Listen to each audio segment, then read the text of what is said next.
we go with the iPhone 16 Pro Max, which is the other phone that we got.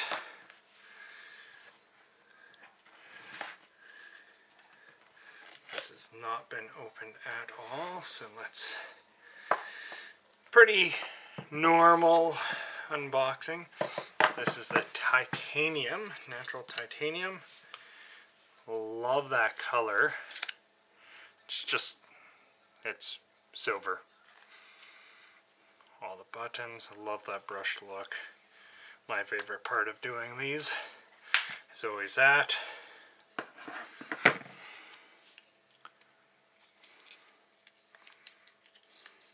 Of course, the braided cable, which is standard apparently now for both the Pro and the non-Pro variant.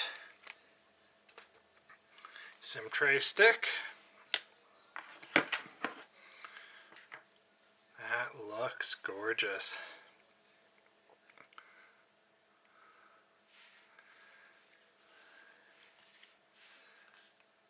There we go.